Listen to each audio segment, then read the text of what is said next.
The concept of precision medicine is actually one that's relatively new within the healthcare industry, but that's only because we have a really long way to go. So here's my perspective on it.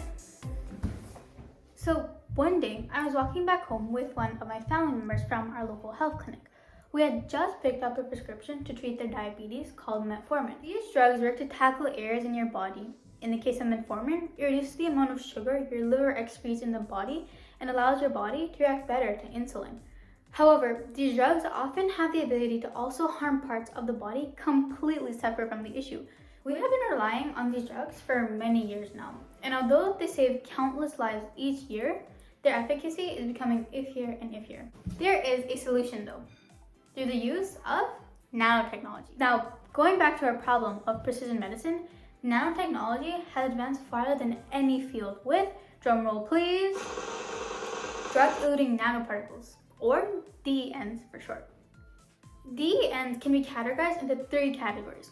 The first category or class of a DEN is inorganic. These consist of silica NPs, quantum dots, iron oxide NPs, and gold NPs. The second type are lipid-based nanoparticles. This category consists of liposomes, liquid NPs, and emulsion NPs. Lipid-based NPs have a liquid center that is surrounded by 2 layers of fat cells put into 2 thin sheets. This essentially helps to protect what is inside so that the inside can organically be released into the body, as the lipid or fat layer is ionizable within the body. Last but not least, we have polymeric nanoparticles, the subsets of this class being polymerisms, dendrimers, and polymer micelles.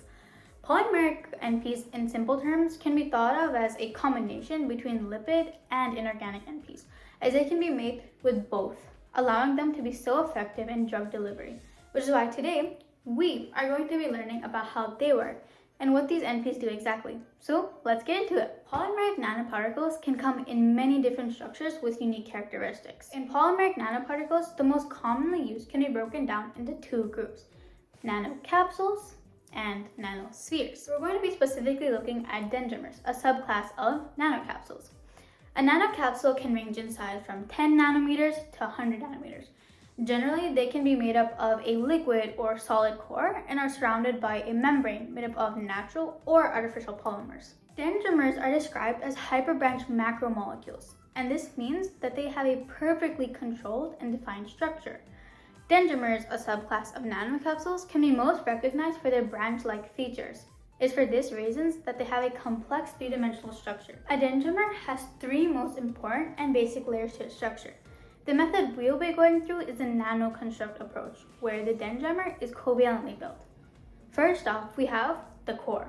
Second, the dendrons or the subunits, and third, the surface ligands or end groups. The core of the dendrimer can be a group of bonded atoms or one central atom.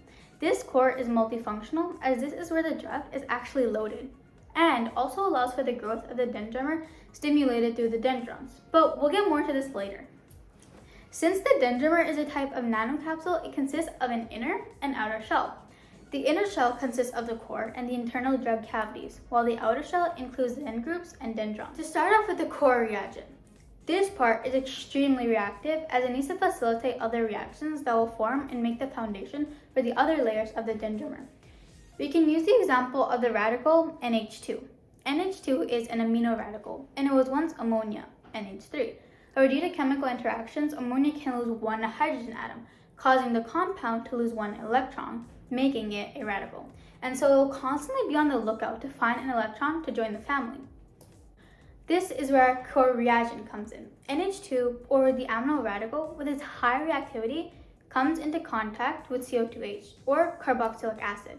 When a radical such as NH2 comes into contact with CO2H, something very particular happens. Because CO2H is a functional carboxy group, it consists of groups of carbonyl. This means that a carbon is double bonded to an oxygen atom, and also a hydroxyl group, where it is bonded to the carbonyl. Now, when the amino radical is near a carbonyl, it will form an amide. An amide single-handedly controls the entire foundation, as it is essentially an extremely strong bond between a carbon and a nitrogen group, otherwise known as a peptide bond. Being the entire foundation of the core is not easy.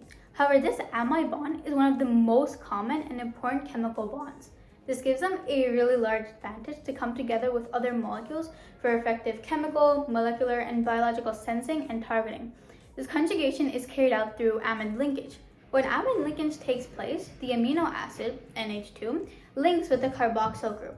The linkage is initiated through a condensation reaction. So the carbonyl and amide will link with each other and release water.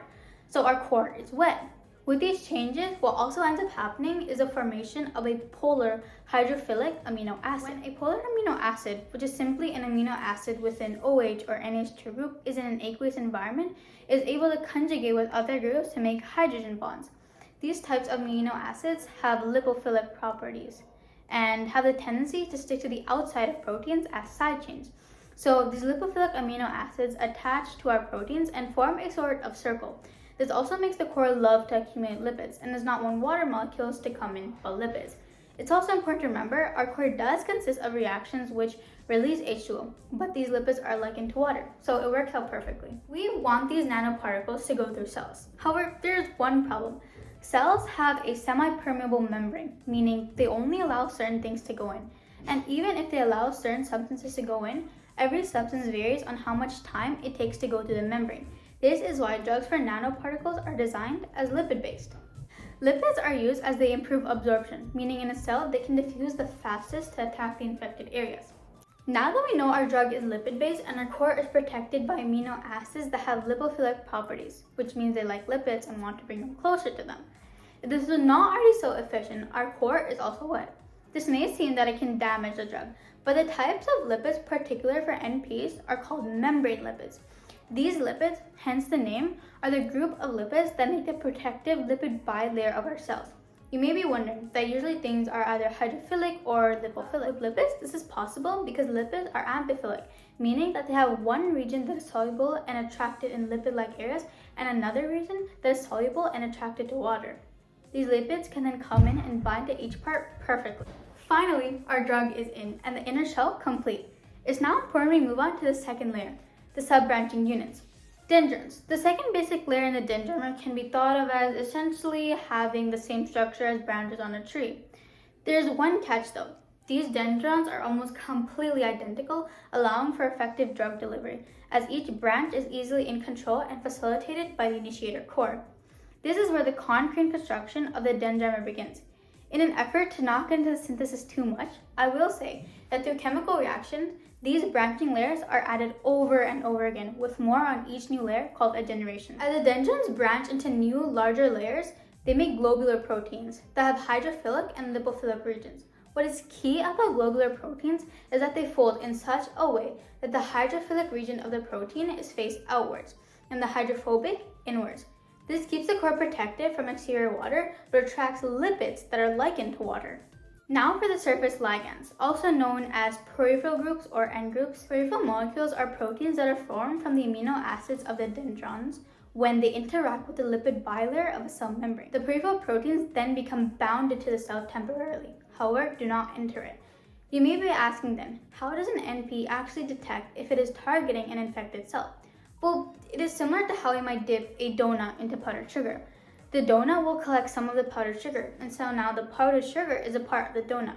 In a similar way, the peripheral molecules are also able to interact with an infected cell, in essence, and get their powdered sugar as their proteins. Since proteins are the bases of cells, most stay, but those that leave take waste and unnecessary fluids from the cell. So these proteins' amino acids will then interact with those in the dendrimer, but since they are coming from a diseased cell, they are flawed. The peripherals, instead of recognizing them, will begin to deteriorate as they will try to form bonds but will fail. Each generation of dendrons then begins to as well, causing the drug from the center to leave and releasing the drug into the infected cell through the hydrophobic tails, as is like in the lipids and not water, causing the drug to make its way to the cell and eventually saving the infected cell. So now that we've learned about how all of this works, let's see it in action.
So here we have our dendrimer on the left and lipid membrane on the right. As our dendrimer rotates and moves through our body, it comes closer to our membrane, temporarily bounding itself to it. We then see how the end groups are forming not during synthase of the dendrimer, but the molecules moving out of the cell form these terminal groups and stop at the focal point of the dendrons.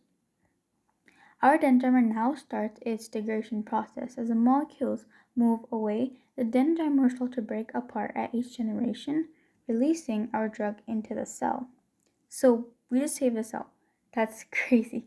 Just imagine what we'll be able to do with DENs in a few years. I know, I can't wait. Thank you so much for tuning in, and I'll see you next time.